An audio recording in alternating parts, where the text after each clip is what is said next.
Los ictus son una importante causa de mortalidad a nivel mundial, pero también de discapacidad adquirida y dependencia. Sabemos que cuando se produce un ictus, el tiempo es vital para nuestro cerebro y cuanto más tiempo pasen, se reducen las posibilidades de recuperación. Hola a todos, soy Antía y hoy en Aperpin hablamos sobre el ictus. ¿Y en qué consiste un ictus?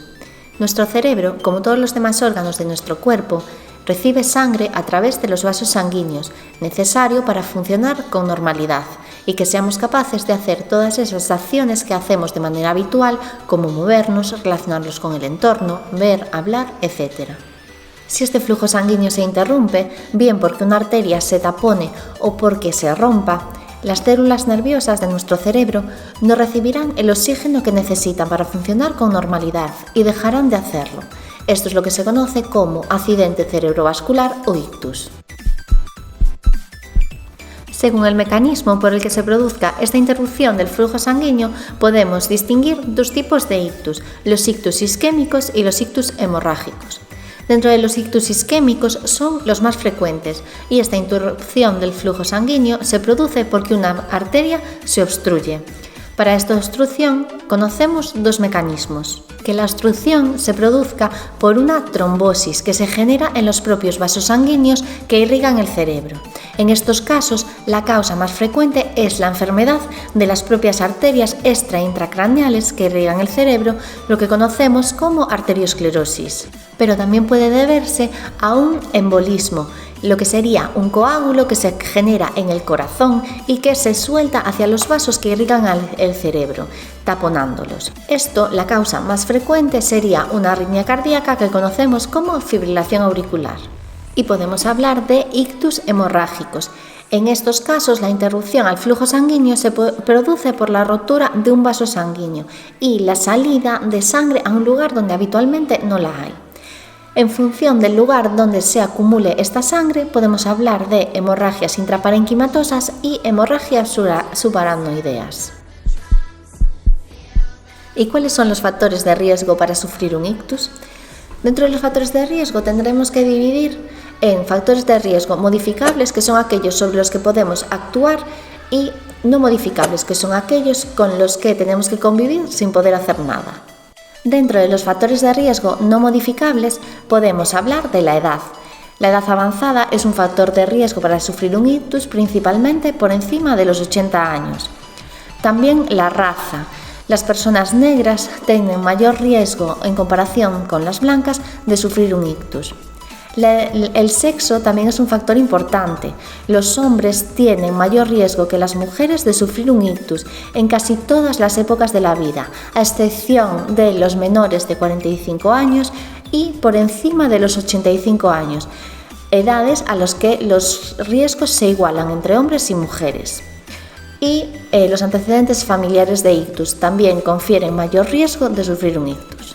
Y dentro de los factores modificables, que son los que más nos interesan porque son los que podemos actuar frente a ellos, encontramos la hipertensión arterial, que es considerado el factor de riesgo tratable más importante, y también la diabetes mellitus. La diabetes es un factor importante y se estima que las personas con diabetes tienen el doble de riesgo de sufrir un ictus que las que no tienen diabetes. Tanto de la hipertensión como de la diabetes tenemos un vídeo en el canal que os recomiendo que veáis si os interesan estos temas. La dislipemia o colesterol elevado también se considera un factor de riesgo de sufrir un ictus. El consumo de tabaco. Probablemente todos relacionáis el tabaco con el cáncer de pulmón, pero el tabaco está relacionado con muchísimas otras enfermedades, como por ejemplo sufrir un infarto o un ictus. También el consumo excesivo de alcohol. El consumo excesivo de alcohol también se relaciona con el aumento de riesgo de ictus, así como el consumo de determinadas drogas como son la cocaína y las anfetaminas. Los síntomas que pueden producirse durante un ictus son muy variados y dependerán del área del cerebro que se ve afectada. Y esto se relaciona con la arteria que se obstruye. En términos generales, los síntomas más frecuentes que podemos encontrar son la pérdida de fuerza o debilidad en una mitad del cuerpo o también la pérdida de sensibilidad, la alteración del habla, tanto en su producción, en la capacidad de producir lenguaje, como en su comprensión, en la capacidad de entender lo que se le dice. También se puede afectar el rostro. La cara puede aparecer como paralizada, caída, y esto puede confundirse con una parálisis del nervio facial, también conocida como parálisis de Bell. La diferencia fundamental es que en el ictus suele afectarse la parte inferior de la cara, en la zona de la sonrisa, mientras que en la parálisis de Bell se afectarán tanto la parte superior de la cara como la inferior de la misma manera. La alteración súbita de la visión, aunque puede deberse a otras patologías, principalmente oculares, también puede ser síntoma de un ictus. Y también puede presentarse como un dolor de cabeza muy intenso, distinto a nuestros dolores de cabeza habituales. El diagnóstico se iniciará con la sospecha clínica del médico que atiende a una persona que sufre un ictus, habitualmente en el servicio de urgencias.